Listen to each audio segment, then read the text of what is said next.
Hello po sa inyo lahat. Ano lang ako natatamaran na ako sa ginagawa ko eh. So gusto ko sana i-share ko sa inyo yung tungkol sa sa gabi kasi hindi ko mapaliwanag talaga yung nangyari sa akin na okay, parang hindi maganda yata yung napanaginip ko eh. O baka ayun ang mensahe ng Diyos sa akin na mag-ingat ka dito sa binigyan ako ng warning sign sa alam mo lang tayo parang Kristiyano, hindi natin maintindihan kung ano talaga ang panaginip ang binibigay sa atin, kung ano yung mensahe yun. Pero kasi parang difficult yata eh, sunod-sunod ang mga problema ko na nadarating sa akin eh. Katulad ng dun sa na panaginip ko noon pa buhay pa yung lola ko eh, na ilang araw na mawawala na si nanay mo. Yun, natupad na. Tapos ngayon, kung napanaginip ko yung lola ko, hindi ako pinapabayaan ng lola ko sa panaginip, nagpaparamdam lang siya. Pero ngayon, hindi nagparamdam kasi may mensaheng binigay sa akin ng Diyos sa akin eh.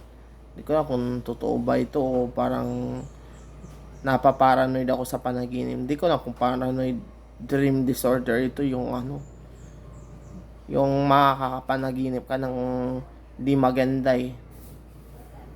Ako wala na akong ganang magtrabaho sa bahay pero lang ako sa sarili ko eh. Hindi ko na kung ano kaya ang iisipin ko sa sarili ko kung lang eh. Tatamaran lang ako eh. Hindi nila ako naintindihan ang mga magulang ko kasi. Mabuti ilihim ko na lang sa sarili ko kaysa yung sana kung may makakaintindi sa akin dito sa problema ko pero wala eh. Yung iba sabi nila makinig ka sa magulang mo. Anong makinig ka sa magulang mo? Magtrabaho.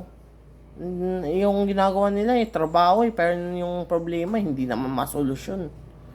Ano na talaga yung problema natin sa buhay. Basta ako makikinig ako pero hindi ko tutuparin yung yung tatabawin ko sa lang kung may problema ako.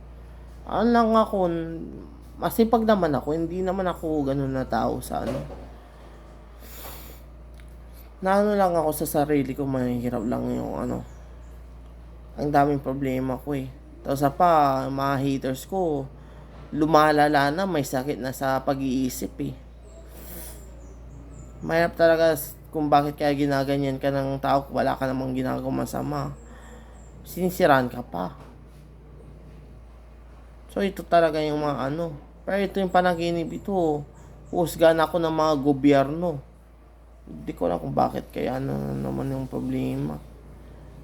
Wala naman akong ginawa. Tapos sabi nila may ebidensya sila. Pinakita nila yung Hindi ko alam kung totoo itong panaginip to. Pero lang ito. Hindi ko alam kung ito matutupad lang ito o hindi. Basta yung napanaginip ko, husgan ako ng mga ibang gobyerno. Tapos bibigyan nila ako ng alam niyo na yung parang ebidensya kung may ginawa akong kalokohan. Pero wala naman akong ginawang kalokohan. Tapos ko sa panaginip, pinagpalakpakan ko sila dahil grabe naman, inibento nyo naman talaga, AI yan. Yun yung sinabi ko sa panaginip eh. Lang, hindi ko lang kung totoo ba yun o lang yun, china-challenge lang ako. Huwag ka maniwala sa mga ganyang bagay para hindi matupad. Basta lang ito, parang project. Lang, hindi ko lang kung totoo ba ito o something mystery lang. Mas worse pa, yung mga magulang ko naniniwala pa. Pero hindi ko lang kung totoo ba itong panaginip ito. Pero ako, lang ito, Christianity Bible lang ito, parang si Joseph the Dreamer lang. Si Joseph the Dreamer lang yung lang eh. Hindi ko alam kung ito totoo itong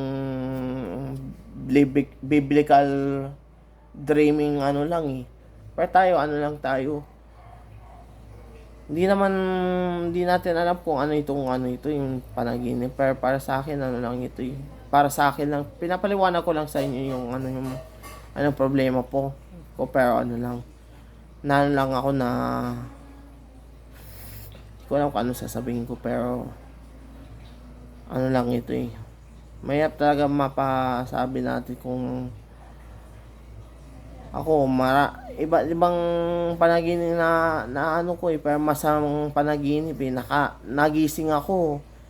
Ayun, tapos bigla ako umiiyak dahil nagparamdam yung lola ko. Gusto ko sana akapin sana yung lola ko eh, kasi mahal naman ko yung lola ko eh. Pero hindi ako ganun na tao na masama na ginagawa kong kalukuhan yung lola ko eh. Wala naman akong ganun. Pagdating panahon na nawala yung lola ko, ano na yun, something na yatang dumadating yung panaginip ko, ako natatamaran lang ako sa sarili ko. Hindi ko alam kung bakit kaya, pero wala naman akong ginawang masama sa puro lang, kakaano ko lang sa paggagawa sa cellphone eh.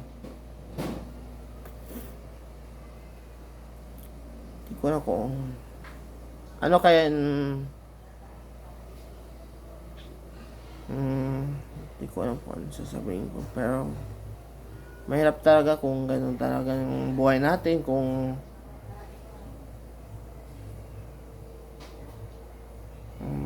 paano kaya,